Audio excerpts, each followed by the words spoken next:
Guys, welcome. So, piliin nyo na lamang kung energy mo to, okay? So, itatanong natin dito, ano yung energy o ano yung nararamdaman mo sa person mo ngayon? So, kapag hindi lumabas yung energy mo, skip mo na lang tong video, okay? So, hindi halos lahat makaka-resonate dito, kaya piliin nyo na lamang, and thank you nga po pala sa mga nagsusubscribe at sa mga bumabalik. Start na ako. Give me the message. Ano yung energy mo? Ano yung energy mo sa person mo? Okay? Ano yung nararamdaman mo sa person mo? Give me the message. Ano yung nararamdaman mo sa person mo? Give me the message. Ano yung nararamdaman mo sa person mo?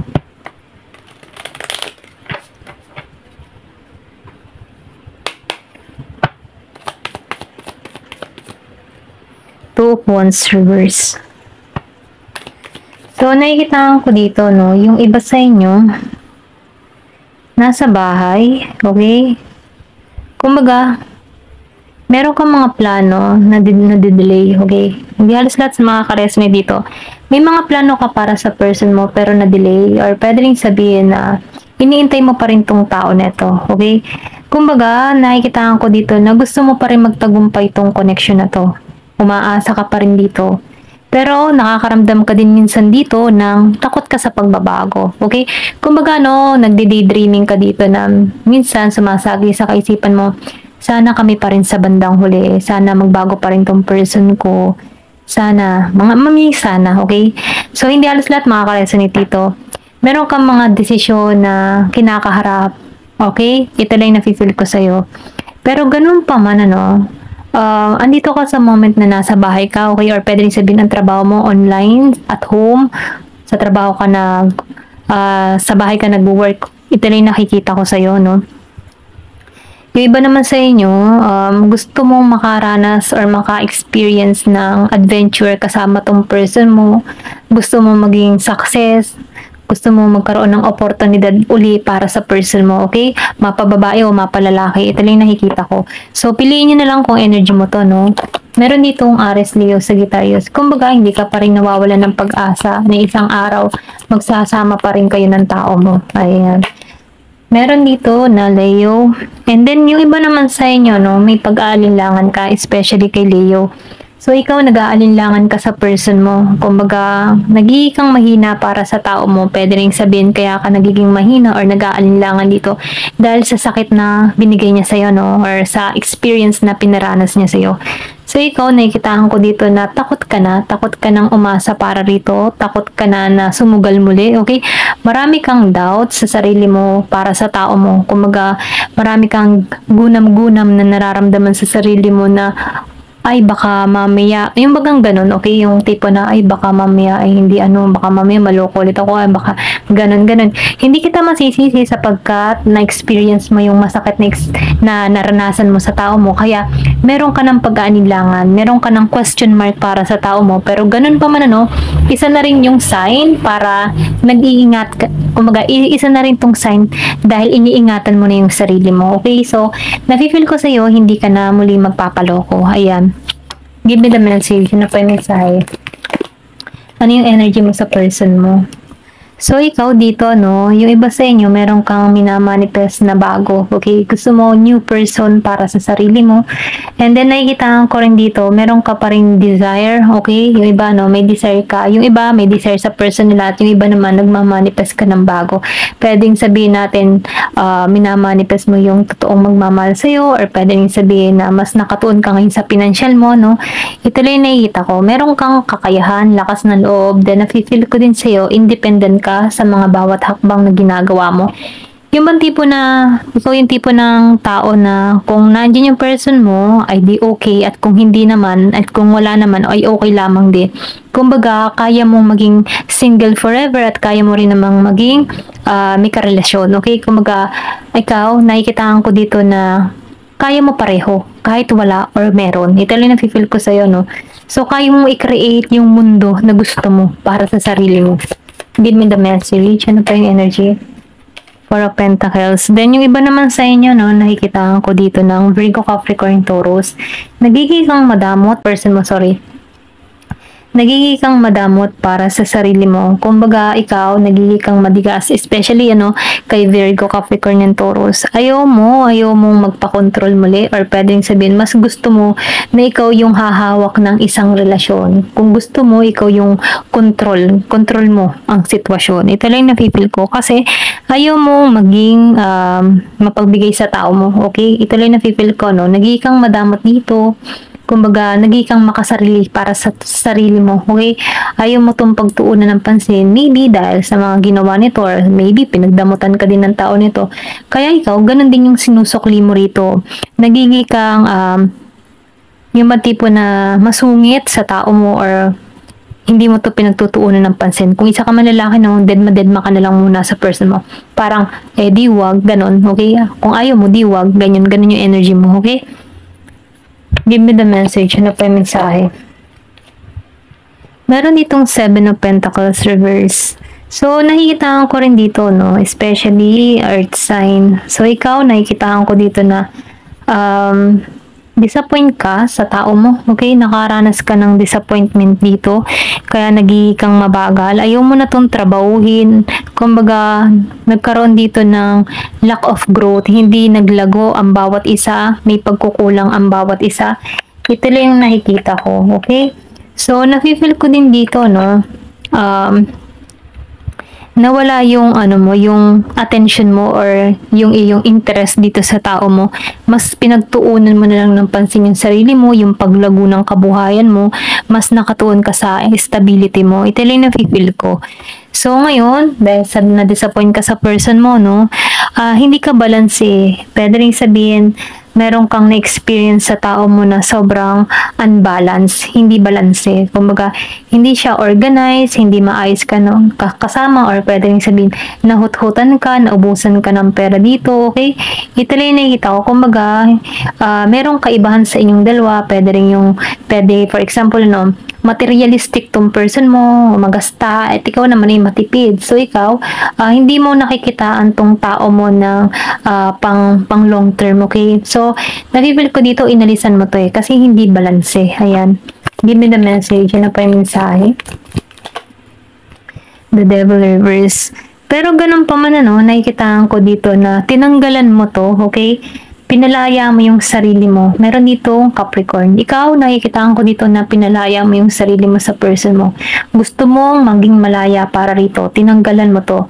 Kasi ayaw mo nang ikaw ay kinukontrol dito. Pwede rin sabihin na naglaylo ka muna dito. No? Binigyan mo to ng space, or pwede rin sabihin ikaw yung umispasyo dito. Ikaw yung kumuwala dito. Kasi toxic na eh. So ikaw, mas hinanap mo dito yung kapayapaan mo. Kumbaga binalik mo dito yung katatagan mo. Kasi nadidrain ka na sa energy ng person mo eh, kasi hindi nga balance. Kaya ikaw, nafe-feel ko dito na inalisan mo to, okay? So ngayon, nakakaramdam ka sa tao mo na ayaw mo, gusto mo maging malaya. So piliin nyo na lamang kung energy nyo to, kasi hindi halos lahat pare-pareho kayo ng energy dito.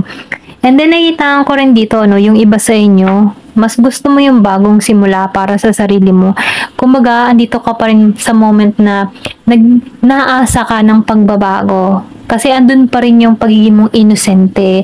Hindi nawawala yung pagiging mong pure, okay? Hindi nawawala yung tipo na hindi nawawala yung pag-asa mo para sa sarili mo, okay? Yung bang tipong may mawala man sa buhay ko, may alam kong may darating pa rin sa buhay ko. Kumbaga, hindi mo hinahayaan yung sarili mo na ma-stuck dito sa past person mo. Bagkus, ikaw ay bumabangon para sa sarili mo, okay? Ito lang na-feel ko. Bumabangon ka para sa sarili mo sa panibagong adventure ng buhay mo. Kumbaga, hindi ka nawawalan ng pag-asa, carry lang, okay? Ayan, ready to mingle. Ayan. Year of the Dog, give me the message. So, nakikita ko din dito na yung iba sa inyo naka-recover na sa sitwasyon. Kaya nakikita ko dito na hindi mo na to pinaglalaban pa itong tao mo. Kumbaga, dito ka na sa moment na inalisan ko na to, okay? Malaya na ako sa sitwasyon, bahala na siya sa buhay niya. Ganon yung energy mo, no? So, ikaw, tinanggalan mo to, niretreat mo to. Kumbaga, ayaw mong hayaan yung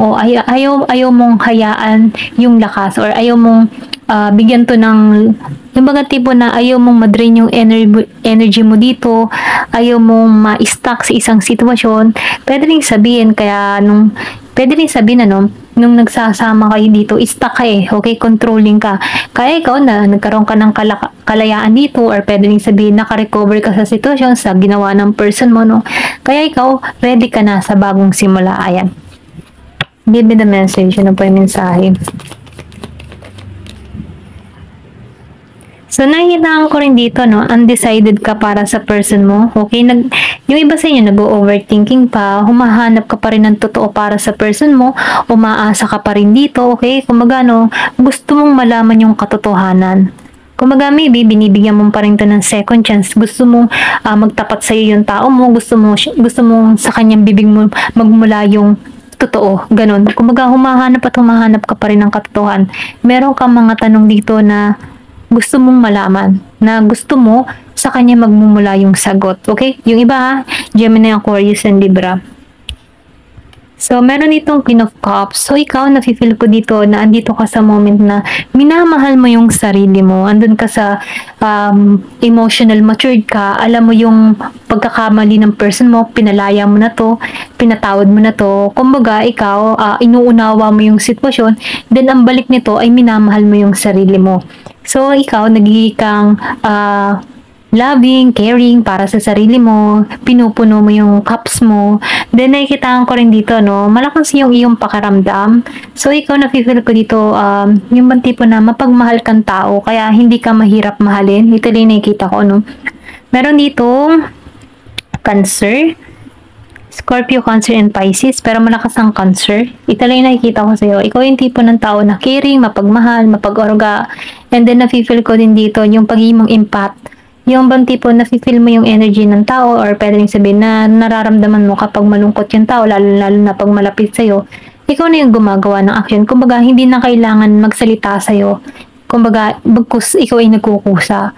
For example, pag masama yung pakaramdam ng tao mo or ng kapamilya mo, ano, for example lang to ha, masama yung pakaramdam niya, hindi siya nagsasabi sa'yo, kita mo naman sa mga mata at kinikilos ng tao nito, hindi mo na to inano, kumbaga, ikaw na bilang impat ka, nararamdaman mo siya, so ikaw ay hindi mo na siya pinagagawa, ikaw na bagkus yung gumagawa para hindi na mahirapan tong family mo, okay? Ito lang nakikita ko, no, for example lang yun. So, nakikita ko rin dito, no, Tower, reverse. So, nakikita ko dito, umiiwas ka ngayon sa disaster. Kumbaga, feeling ka, ang tingin mo sa tao mo dito ay para siyang gulo, okay? Gulo lang. Ayaw mo tong harapin, ayaw mo tong tingnan pa. Kumbaga, ikaw, nakatuang ka dito sa pag-iwas sa tao na to. Kasi nafe-feel ko dito na takot ka sa pag-suffer, takot ka sa yung bang tipo ng pagtitiis para dito, no? Ayaw mo magtiis para sa tao mo. Kasi nakikita ko dito na marami kang gustong gawin, marami kang gustong i-experience na bago or gusto mo ng pagbabago. Ayaw mo tong person mo kasi na-feel ko dito na nagkaroon ka dito ng masakit na karanasan or pwedeng problema or sakit ng ulo lang ang binigay ng tao na to. Kaya ikaw, na-feel ko sa'yo dito na iniiwasan mo to hanggat maaari. Magpakita man ito, tinataguan mo to. Okay? Kumbaga, andun yung takot mo na mag-suffer muli dito. Iyan, ito lang yung nakikita ko sa'yo. So, tingnan natin kung ano yung masasabi sa'yo, no? Yung advice para sa'yo. Give me the message. Ano yung masasabi sa'yo? Ano yung message sa'yo? Ayan.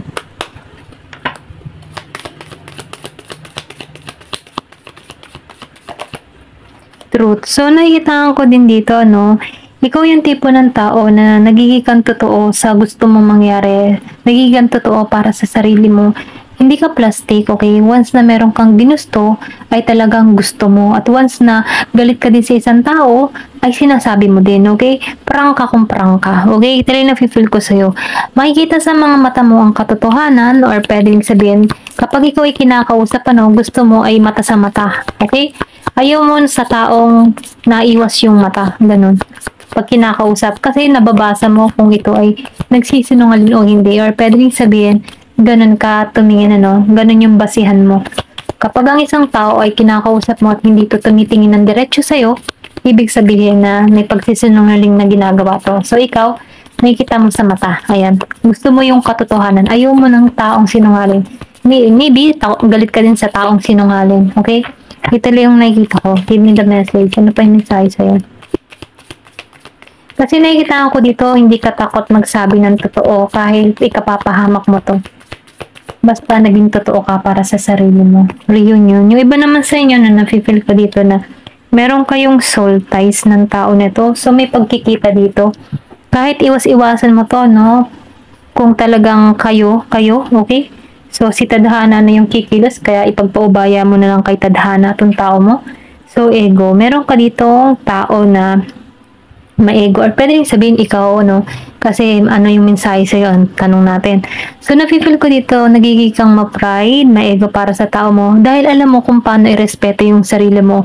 Kumbaga, ito yung limitasyon mo para rito. Ito yung nagtulak para sa'yo na maging ma-pride dahil naibigay mo na yung labis-labis na pagmamahal mo, naibigay mo na yung care mo sa tao na to, at maybe sinamantala ka dito, kaya pinasok mo sa sarili mo na dapat hindi na ganun, okay? So, ikaw, nagiging kang ma-ego kung alam mong ikaw ay nasa tama. Kasi lumabas tong truth eh.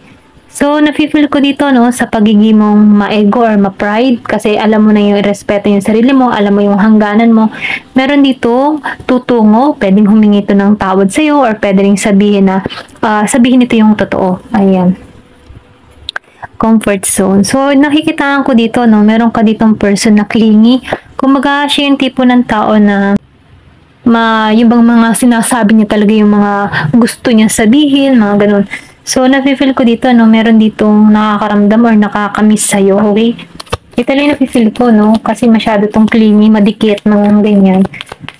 Malambing or mayakap, mga ganun. Renewal. So, nakikitaan ko dito, no, meron ditong renewal na parating sa inyo, okay? Or pwede sabihin na is mo pa rin ng renewal dito sa tao mo. Yung iba sa inyo, hindi halos lahat. Gusto mo pa rin tong tao na to na bumalik sa'yo. Okay? Nandun pa rin yung passion na nararamdaman mo. Meron itong present, abundance, and gratitude.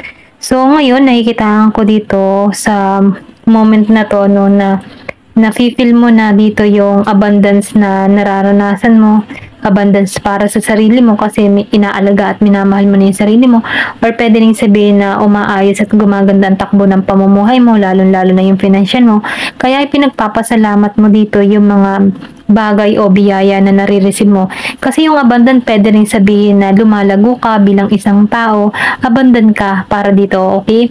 Kumbaga sa mga karunungan or sabihin natin sa mga word of wisdom, abundant ka dun. Kaya hindi ka madaling mapasuko or hindi ka madaling mapatumba dahil marami kang kaalaman or talino para maisabi or para ma-improve yung sarili mo or ma-develop mo yung sarili mo.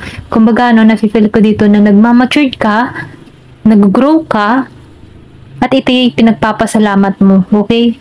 So, kahit marami kang kinaharap na pagsubok sa buhay, hindi mo to ikinalulumbay. Bagkus ipinagpapasalamat mo to dahil lumago ka. Ayan. Meron itong integration, union. Talagang ang daming gusto, no? Renewal, union, and union na naman dito. So, meron dito makikipagkasundo sa'yo, okay? Meron ditong magsasabi ng totoo, okay? So, gusto ng tao nito yung pagbabago. Maglalakas loob ito na tumungo sa'yo. Yung bang tipo na meron kang mga binabago sa sarili mo. Dahil meron kang mga binabago sa sarili mo, nagmamatured ka, dito na-attract tong tao na to kasi may soul ties kayo. Ito lang nafe-feel ko. Ayan. Ito yung mensahe sa'yo. Or pwede rin sabihin, ikaw, nagkaroon ka ng lakas na loob para baguhin yung sarili mo. Dahil nagiging kang totoo. Ayan. So, itong mga experience na naranasan mo, ito yung nagtulak ng pagbabago sa'yo. Ayan. Ito lang yung nakikita ko. Thank you for watching. Love and peace.